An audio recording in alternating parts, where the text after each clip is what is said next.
Well, hello everyone. A very warm welcome to another episode of the Business Growth Mastery Show, where we bring to you 6, 7 and 8-figure entrepreneurs, thought leaders and experts to share their breakthroughs, the challenges that they have faced and the journey to their success, so that you too can learn from them and emulate their strategies to succeed in your business. So today I am delighted to have with us Nancy Juetten, the Get Known to Get Paid mentor, who is also an author and a speaker. She is best known for creating sizzling speaker sheets and bios to help her clients and emerging speakers create real impact with their unique messages so that they too can get known and paid for their work. But before I bring Nancy on, I want to tell you just a little bit more about her. Luminaries including Alex Mendosian, Laura Langemeyer and Christine Closer, just to mention a few, sing her praises for very good reason. You'll see why. Her sizzling speaker sheet and brilliant bio now, templates, systems and natural talent with marketing messages guide her clients and fans and followers to attract her more to their ideal clients and speaking gigs at her low. What a lovely idea. Her real gift lies in helping her clients to refine their messages and titles, coming up with a better and more novel way to say things. She's not only mastered how to sell from the stage, but provides great strategies as well as very practical tips and advice for her clients to be able to succeed in doing the same.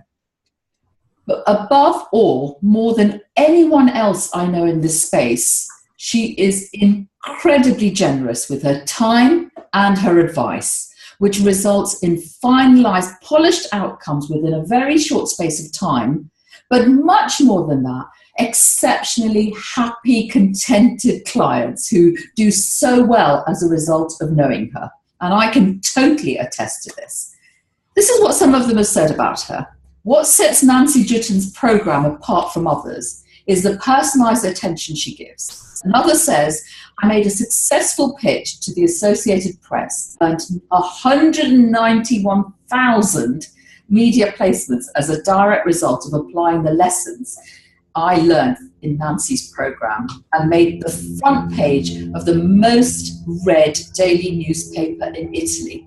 Wow, praise indeed. So without further ado, let's meet her. Welcome, Nancy. A very warm welcome. Delighted to have you on the show today. Thank you. I'm really happy to be here. What a great intro. Thank you.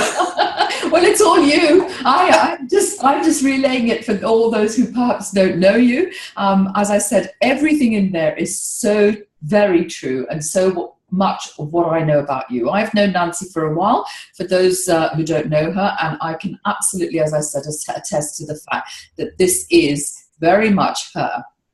What I love also is the way, one of the things I didn't say, and I want to say it here, is what really warms me to her is how she describes herself. She calls herself just a little bit quirky. And I can tell you, Nancy, we love quirky. So you're welcome. So why don't we start by getting to know you personally a bit deeper? Because I'd like you to share with us some of your earliest memories of what you wanted to be when you grew up. Can you share that with the audience? Sure. You know, my dad was an actor in Hollywood, and I grew up in the shadow of the entertainment industry, so I watched a lot of television, and I remember thinking that my dad was the star and I needed to fade into the wallpaper to survive. Interesting. And, so I watched a lot of television and didn't feel super important, because when you're living in the shadow of a star, you just sort of take up space and do your best. Yeah. And I remember seeing this commercial on TV about the Tootsie Pop, and it said, how many licks does it take to get to the center of a Tootsie Pop? And one boring Sunday afternoon in July, I figured it out, and I wrote a letter to the president of the Tootsie Pop Corporation. I think I was 9 years old, and I basically said, I think I know how many licks it takes to get to the center, and I thought you should know. So a few weeks later, I got this gilded certificate in the mail from the president of the Tootsie Pop Corporation, and it said, very few people know how many licks it takes to get to the center of a Tootsie Pop, but this certificate belongs to one of the few who do. Oh, fancy feeling so important at 9. I know. And the thing of it was like a prophetic moment, because I used a pen to write a letter to someone who was important. And he wrote back to me and told me that I was important too. And I knew at 9 years old that I was going to be using words and the pen to help others look important. And that's exactly what I've done all of my life. And so it was really a seminal moment getting that letter back, because I think we all want to be seen, heard, and celebrated for what's special about us. And that's the foundation of everything that I do in my business with my clients. Wonderful story. What a wonderful story. Because I was going to ask you, a lot of people assume that if they are successful as entrepreneurs, they've got to have some sort of entrepreneurial blood in their veins. People say to me, yes, but I don't come from an entrepreneurial background. And you don't have to. Here's a classic example of you actually being very much not in the limelight, in the shadows for so long as a young child, But well, and here's another thing that's sort of interesting about this is my mom was a Depression era person who dealt with a lot of scarcity. And I remember exploring things I wanted to be when I grew up with her. And I remember her saying, learn how to type and type really fast. You'll always be able to find a job. Yeah. And so I remember being put in typing class at like 8 years old in summer school, learning how to type. And I type really, really fast. But the thing of it is, I remember thinking then, gosh, didn't she have higher expectations about what I could accomplish in my life? And then I remember thinking to myself, maybe I should raise the bar about what's possible for myself. And so while I did not come from an entrepreneurial background, I came from on the one hand, a very creative background, and on the other hand, a very scarce economic scarcity situation. I knew that there was something else for me, and I went to go and find it. Were you quite creative? Obviously very creative as a wordsmith. I love you as a wordsmith. You really just have that magic, and it really is magic. You wait till you hear her, and I'm going to ask her to just give a few examples for those of you who don't know her. But were you always very creative as an individual? Because that's another thing that I'm often told. I'm not a very creative person. I never have been. How will I be able to create a business? I think growing up with one parent in the entertainment industry, we watched a lot of television. We went to a lot of movies. We appreciated the arts and live theater. And I appreciated the magic that was associated with all of that. So it wasn't any great surprise that I went into marketing as a degree and really appreciated the creative side of things. And I remember going through the curriculum, I ended up getting a Bachelor of Science degree in business administration because I wanted to have control over my economic destiny. But when you take this degree, there's a whole bunch of courses that are creative, marketing, advertising, customer behavior, things like that I found fascinating. And then I had to take these other courses like accounting and production operations management and finance. And it was just a slog for me. All of those courses was just a total slog because my mind doesn't think like that. So I got my degree and I managed to get a B average because for every A that I got in advertising, there was a C that I got in finance. So it balanced itself out. I've really worked hard to round out my skill set over the years, but I'm probably far more creative than the average bear, which is why I call myself sort of quirky, because my mind just thinks differently. So if people want a different perspective and they don't want to follow the conventional path, I'll probably have a discussion. And that's particularly why I wanted you on the program. What we're trying to do is bring guests who are coming from different perspectives, different angles, and still succeeding, to show people that there are very many ways, varying paths you can take to get to that end point of being successful and defining success for yourself, really, whatever success looks like for you. We don't have a predetermined idea of what success might look like. So we started off with a very creative 9-year-olds who had been in the shadows. Now take us through your story in terms of how you got your bachelor's in terms of business administration. what did you do after that? And how did you get to where you are now? Let's see. I had a very successful career in corporate marketing, working in fast food marketing, actually. Okay. I worked at Jack in the Box restaurants for almost 10 years, and I worked for Taco Time restaurants as their director of marketing, and I even spent a little time at the ABC television affiliate in the marketing department. Mm-hmm. So I spent many, many years in corporate life, but when I had a baby, I just had this moment of, you know, those, you hear about people that are living these quiet lives of desperation, where you get up in the morning, you take your baby to daycare, you take yourself to the job, you're comatose, you do the best you can, you reverse the process, and you do it again. And I thought, you know what, I don't really think I can look at 18 years of doing this. I better figure out something else to do. So when my son was 1 year old, I hung out my shingle as a part-time copywriter and publicist, and I pretty soon got a whole bunch of clients, and then I turned it into an agency, and I was doing PR for Roger Staubach and David Bromstead and Vern Yip and Seattle's Chocolates and some of the finest companies in the country. And that was great for a while until the Great Recession. When this recession happened, it seemed that PR wasn't quite so urgent anymore. And so through no fault of my own, my agency fell apart. Wow. And so that was sort of my come to Jesus moment, because I'd been a publicist and I knew how to write well and help people look like rock stars. And so I was teaching people how to do their own publicity. And a friend of mine said, and obviously my business was on hard times. And so she said, I dare you to write a book on how to write a better bio, because I think nobody can teach that better than you. And because I didn't have anything better to do, I wrote this book in 3 weeks. Wow. And this was right in 2009, in the aftermath of the Great Recession, where people needed to find a way to attract clients quickly because they were shown the door from corporate America. I wrote this book on a dare. I put a notice in my newsletter where I think I had 1,185 subscribers, not impressive at all. And I said, have you been shown the door from corporate America? Do you need a way to show up like a rock star so you can get that high-paid consulting gig? If you do, go get this book I've written. I think it'll solve the problem. It wasn't fancy copy. I didn't know anything about internet marketing. I went out and walked my dog, and when I came back, it was like sitting in front of a slot machine, and I had all of these orders.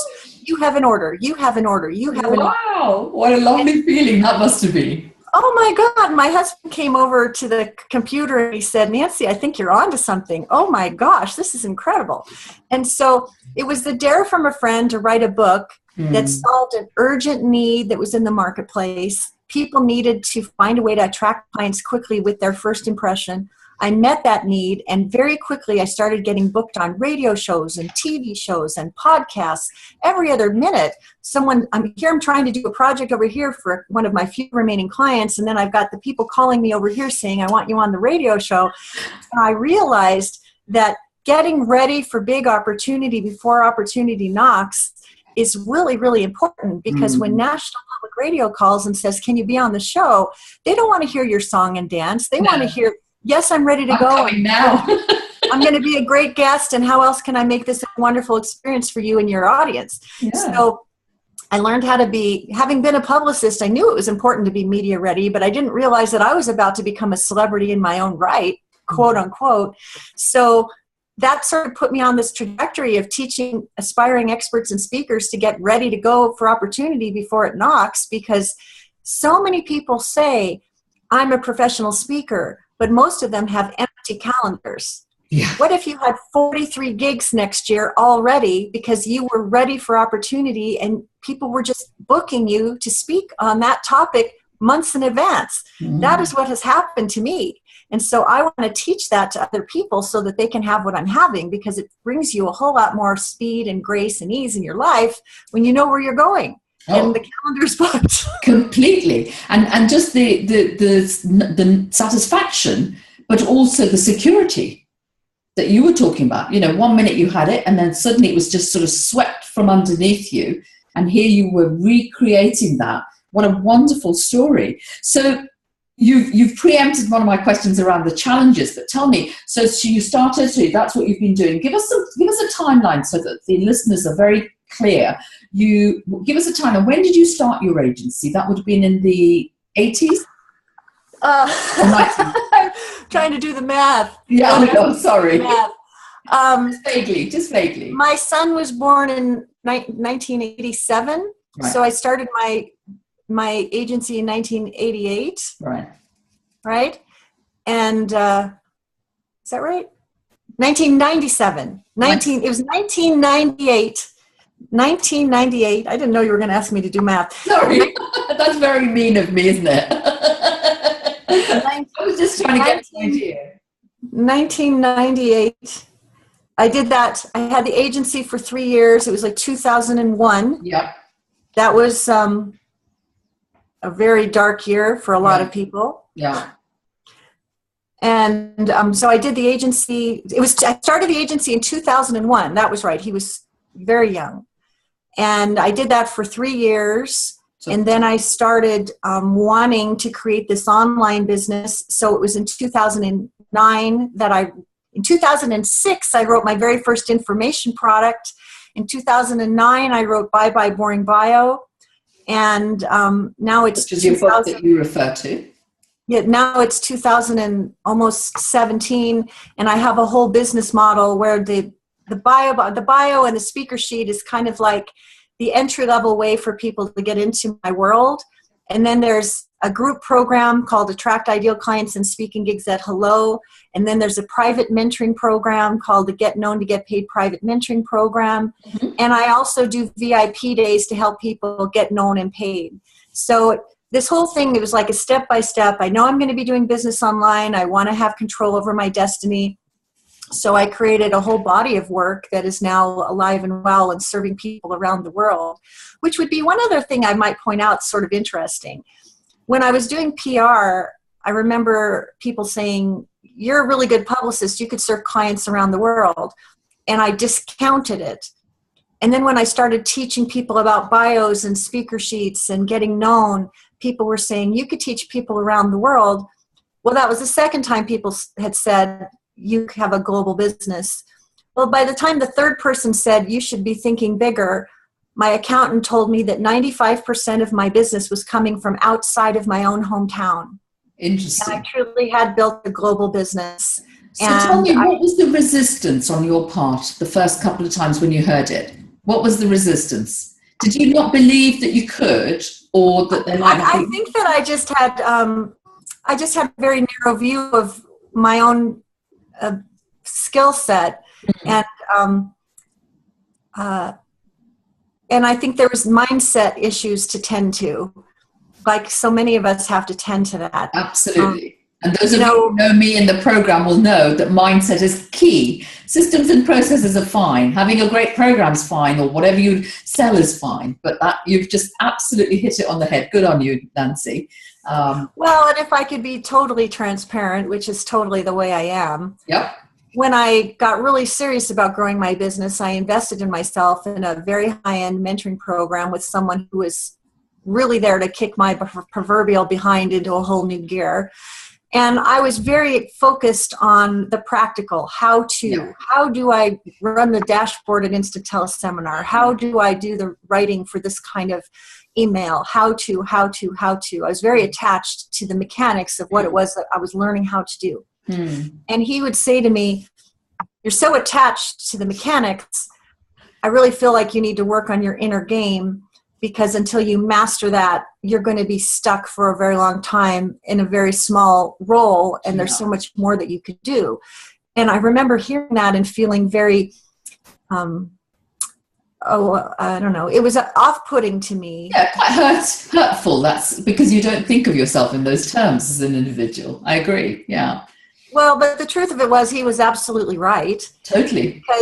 Because if you don't tend to the head trash between your ears, it's really hard to pave a path to really great cash in your business. Yeah, totally. And I have really paid a lot of attention to that in the intervening years, and I feel like I've made a lot of progress, and it makes doing my business a lot easier and more fun, and I feel like I'm showing up more boldly now than I ever have, because I am who I am, and I've tended to some of those inner demons, and I'm showing up as an example for people who are inspired by my journey and feel that I'm the teacher that can show them the way.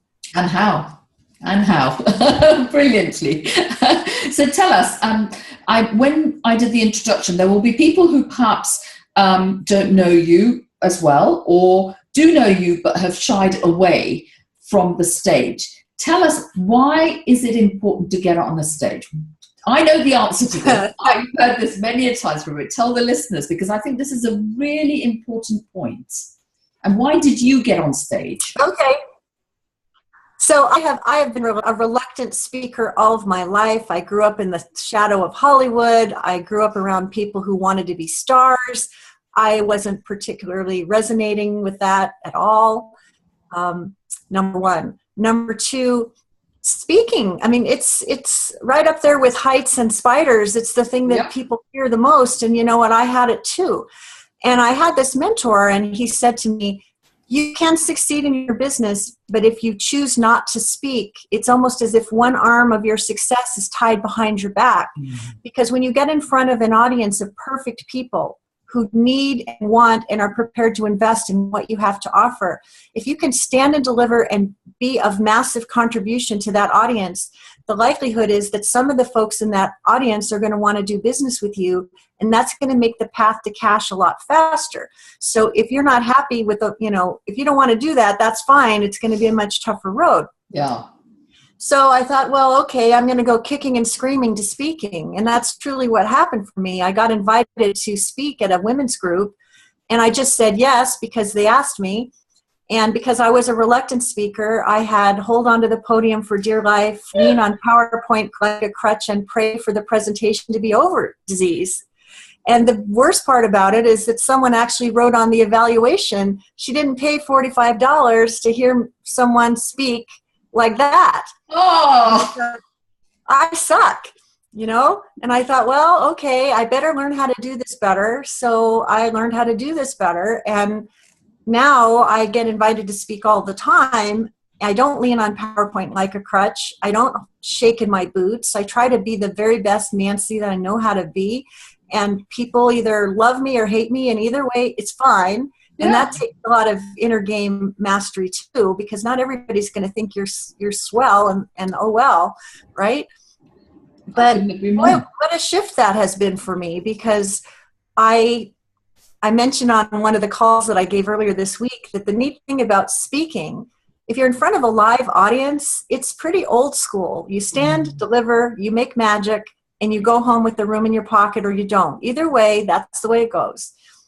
And I do a lot of virtual speaking too, podcasts, webinars, teleclasses, and I'm happy to do that as well. But I have had more than my share of opportunity, if you will, when technology failed me, because maybe technology is not my favorite thing. Mm-hmm. So when you talk about, standing up in front of an audience and delivering content that really serves them and going home with the room in your pocket versus having to do 42 emails and deal with this, that, and the other, if simplicity is your gig, live speaking is really great.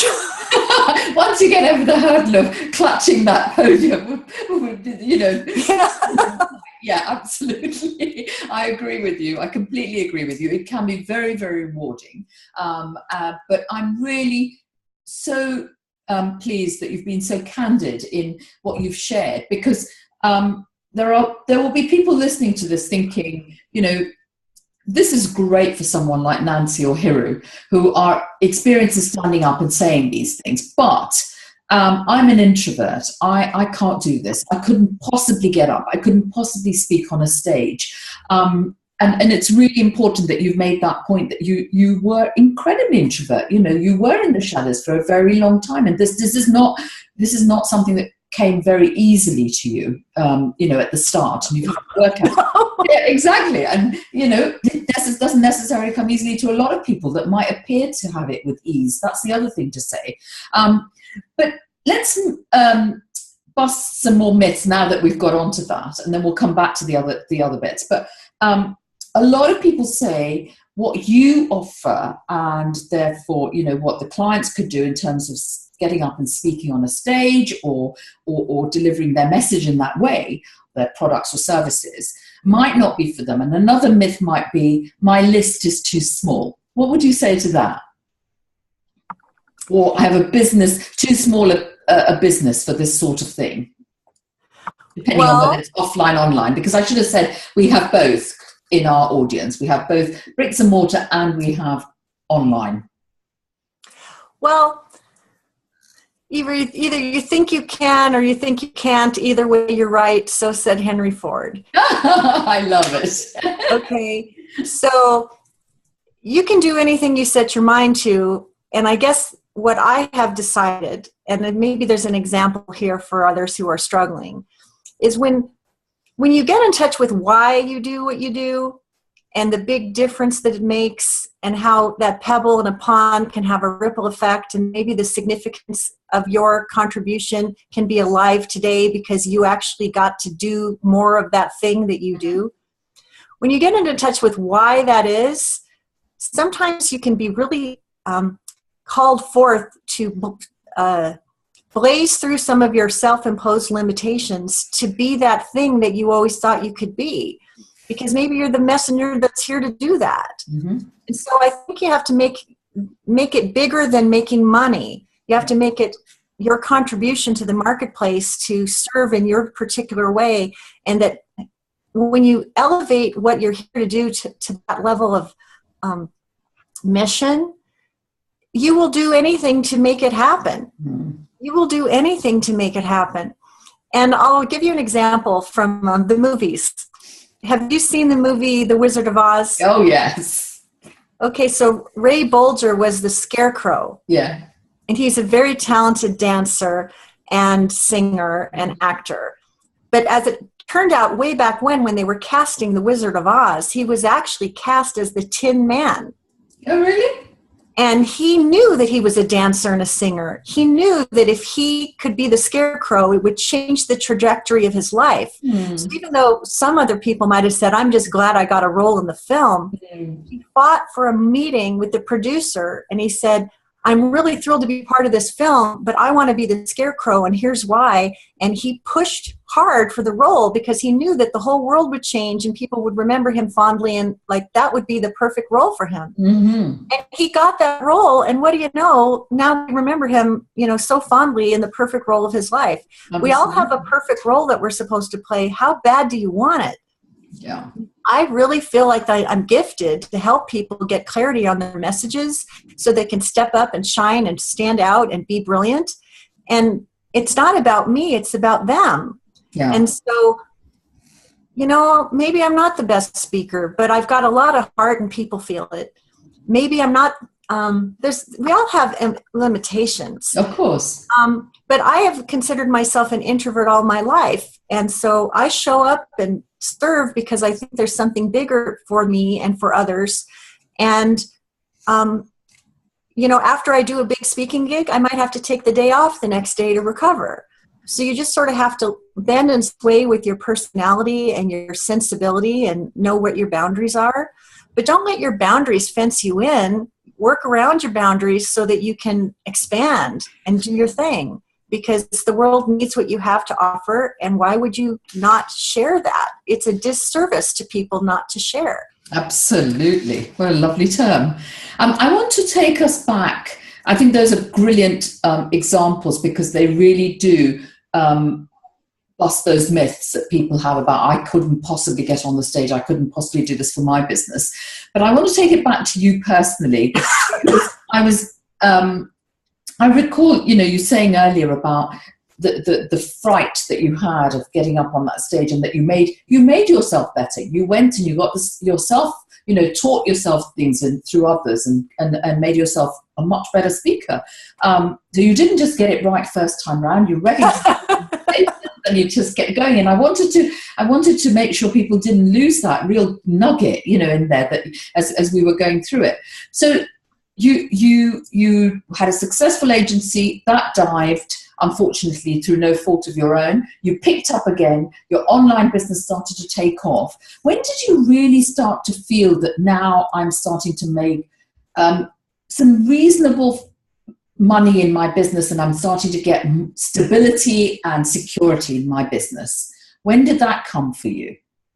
Well, to be honest, I've done well for a good long time. And when I decided that I was going to bust through six figures, I busted through six figures. Good on you. And I did that, when I hired my very first mentor in 2001, I got to six figures in 6 months, and I was like relentless in the pursuit of it. And so I wanted it bad enough that I took a no excuses attitude. Yeah. But I have worked really, really hard, probably a whole lot harder than the average person, because I'm always making up for missing pieces in my skill set, like a lot of people, whatever. But where things got really hard was when the recession happened. Mm-hmm. I had this agency that just took a dive. That must have been very hard. And I needed to create something new right away. Mm-hmm. And I didn't have any rich relatives, and I didn't have deep bank accounts. And I was feeling a lot of pressure, and it was not pretty. Mm-hmm. And it felt very, my husband and I struggled mightily in that window. And it was incredibly humbling, because there was a moment there where here we bought this gorgeous new house and we couldn't sell the one that we had moved from. Ouch. And I couldn't bear the thought of having to put a for sale sign up on our new house to let the whole neighborhood know that we couldn't make it. Yeah. And I think that the fear of others seeing that failure so powerfully caused me to find a new gear. And I pushed harder to make the business work. And so we didn't have to put the house for sale, and now we can easily live here and life is good and all of that. But I think the other thing about inner game, which you mentioned is a big thing of what you talk about, the big shift that I've made, it used to be I was so much more worried about what other people would think, and so much proving energy to demonstrate to others that I deserved my place at the big table or whatever the case, right? And I made a huge shift this year where I'm just not proving it anymore. It is what it is. I am what I am, so said Popeye. Here I am. And that's taken me years to get to that place. And the money is in place. I'm doing well. I'm not the kind of entrepreneur that leads with how many zeros are behind my name. That's just not the way that I am. I know you. And I think it's sort of, way overdone, if you really want to know. And the Rockefellers never talk about how much money they make. You just know that they're well-to-do, and that's enough. Well, they do say those with new money always talk about it, and those with old money.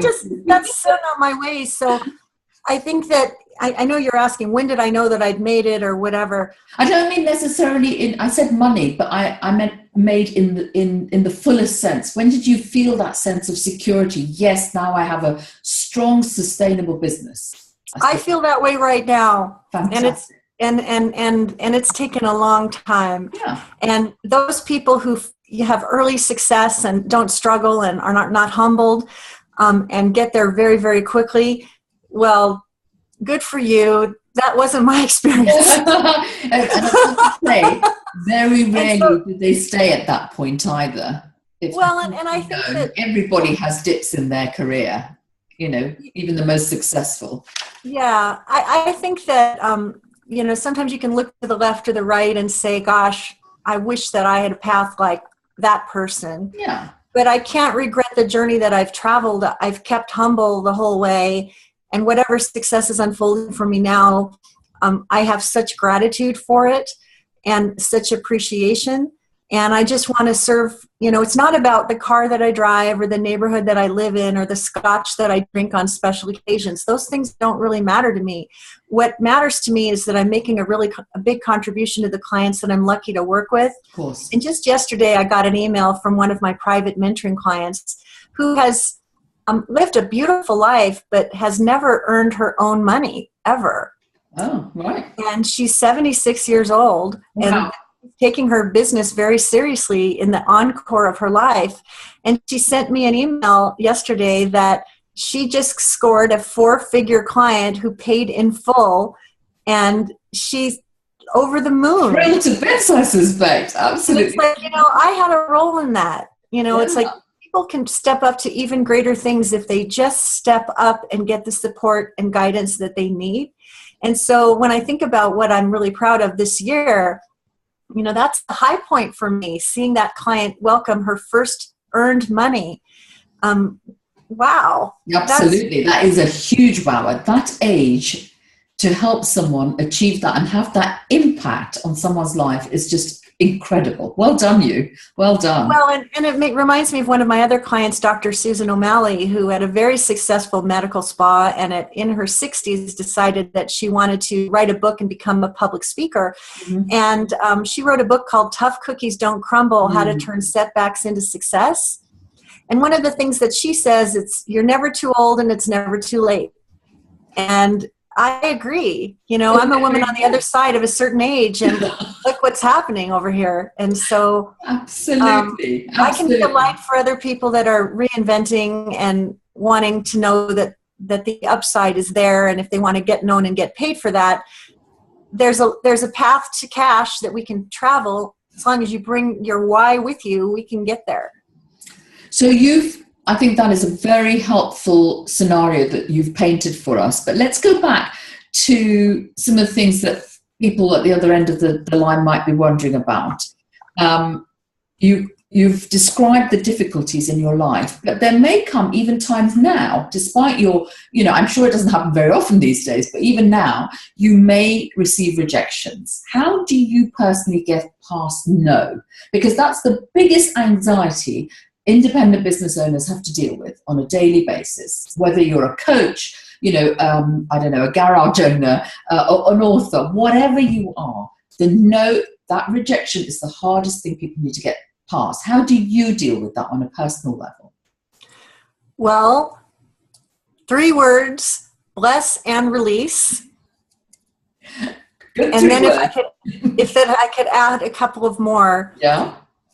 If you find you're getting no a lot, and the same objections keep coming forth, that may be a cue that learning to master the art of the high-end sales conversation would be something to pursue along the path to your own mastery. Yeah. Because we have to take responsibility for our results. And if people are saying no to us a lot, then what is it about our approach? What is it about our message? What is it about the way we are showing up and being in that situation that is inviting that?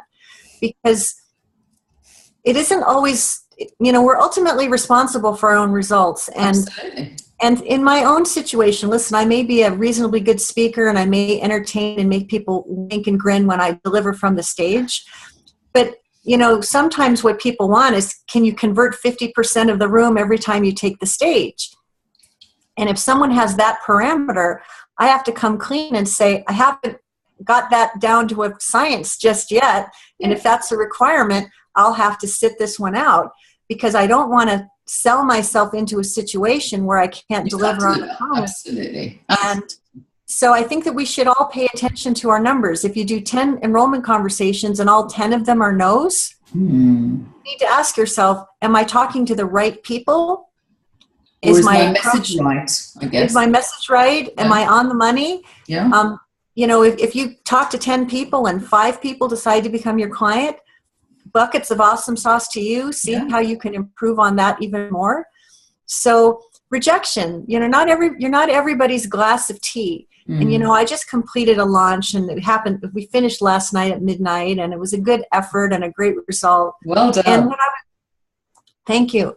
But what I say to myself is, I'm going to give it everything I've got, and I'm going to intend that the perfect people are going to say yes to my invitation, and I'm going to get the privilege to serve them on their path to getting known and getting paid. If you're the perfect person and you're in the program, I'm going to be there for you, and I'm going to, I may not have gotten thousands of people into the program, but I got the right number of people in the program, and I'm going to take darn good care of them. So quality over quantity, always been my motto. Definitely. Well, and something we had talked about in the green room before we started recording is that everyone has a different definition of what success means to them. Absolutely. And some people want to have thousands and thousands of people in their leverage group programs, and that's their preferred way. Yeah. And I prefer to have a jewel box of amazing, highly action-taking people that I can actually create a relationship with.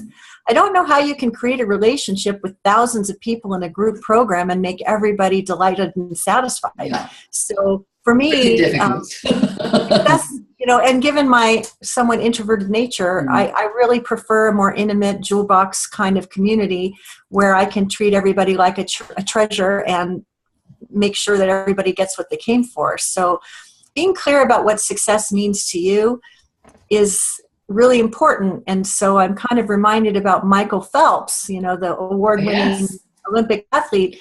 He doesn't look to the left or the right to see who's swimming with him. He's just looking to the finish line and intending to be brilliant.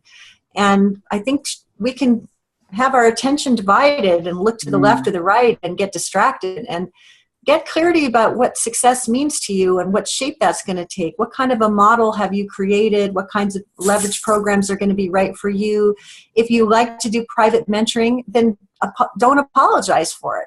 Because I like to do private mentoring, and it's one of the best ways that I love to work with people. Yeah.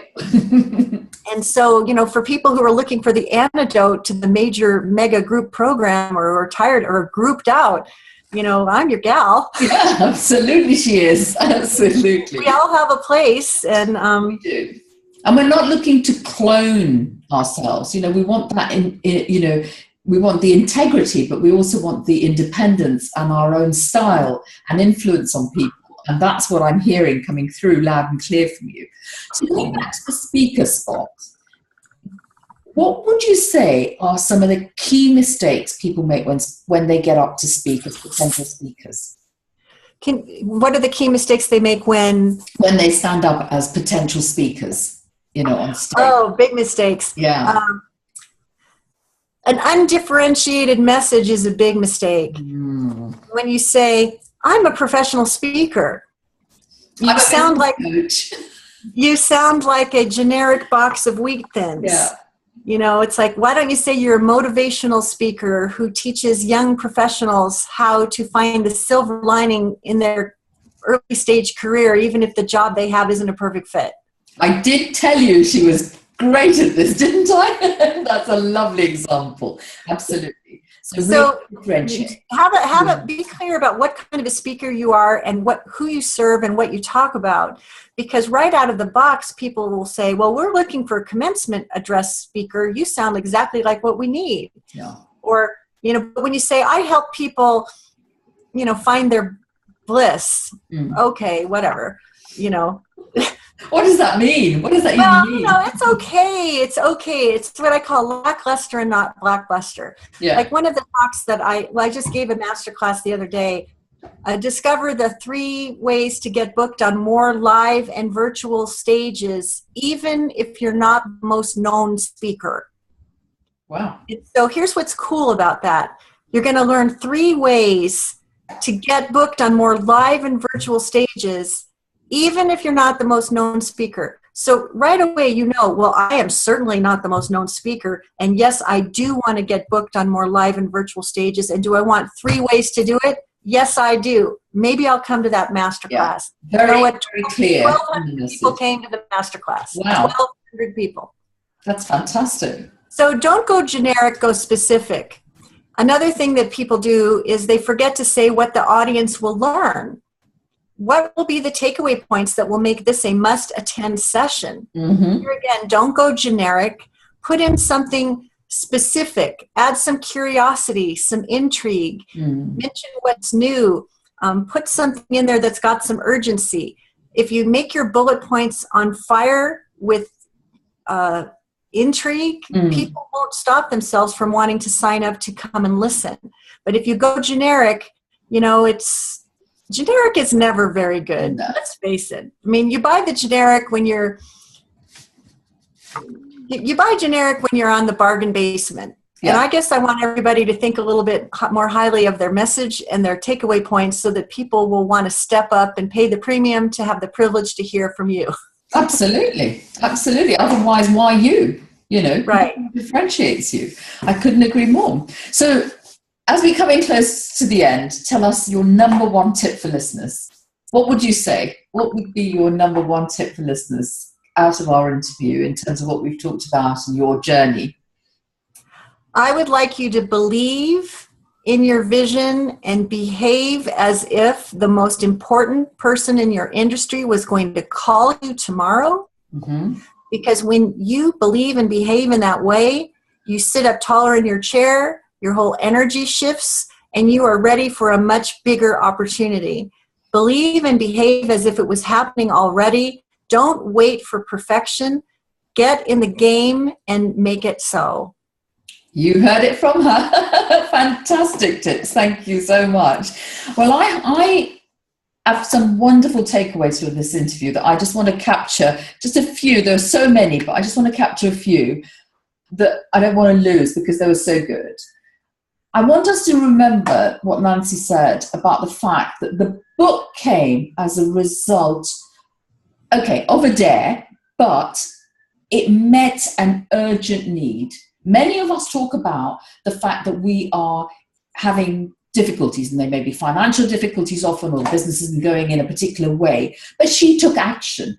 And again, if you know me and you're part of my tribe, you will know that I'm constantly asking you to take action, not just think about it, but do something about it, put it into motion. And she did just that. She wrote a book, and if I remember this correctly, in 3 weeks, she wrote a book that set her on this path. The second thing she mentioned was not to let boundaries fence you in, which is such a wonderful way of putting this. We create our own constraints often, and let that not be the case for you. And she is a point in case, very relentless in her pursuit of trying to get there. And again, that's part of her success. And not all of us will be perhaps quite so relentless, and she really is relentless in her pursuit, but not everyone will be. But the point being made is that you can be individual in the way you progress your business, but you do have to work in your business, and you do have to work at it to be able to get the results that Nancy has been very fortunate enough to get for herself. So before we end, I know listeners will want to know more about you, and you so kindly agreed that they can have a complimentary copy of your Sizzling Speaker Sheet gift template. And Nancy, tell them where they can go and get that from. Thank you. Visit sizzlingspeakersheet.com to download this sassy template that will make it easy for you to describe what kind of a speaker you are, what your takeaway points are, and what sets you apart from every other speaker who talks about this topic, so that you can get booked on more of the live stages or virtual stages that matter for you and your message, and explode your impact. So sizzlingspeakersheet.com, it's a gift. And oh, by the way, as soon as you register for that, you can actually listen to me deliver one of these 20-minute off-the-cuff presentations where I brought the whole room home in my pocket and I didn't even make an offer. So if you would like to listen to that kind of quirky stage presentation, I think you'll love it. And there's a lot more power under the tent over here if you decide that I'm the gal to get you there. Perfect. So not only the actual template, but to see it in action. Thank you for your generosity. Thank you for agreeing that they can go and grab that for themselves. And before we wrap up, any final words that you want to share? Well, thank you so much for having me. And I guess I would say, want your results enough to make it so. Don't let life get in the way. If you're here to be a messenger for good, then put your flag in the sand, wave it, and keep marching, because success isn't a straight line, and we're all the better for the bumps and bruises we earn along the way. But want it enough to be willing to talk about it. And maybe one day you'll be on Hiroo's show too, your journey, and I would wish that for you. Thank you so much. What a lovely way. That all remains for me to say is a huge, huge thank you, Nancy, for being on the show, sharing your wonderful stories, being so candid about your journey with us today. It's been an absolute pleasure to have you on the show. Thank you so, so much.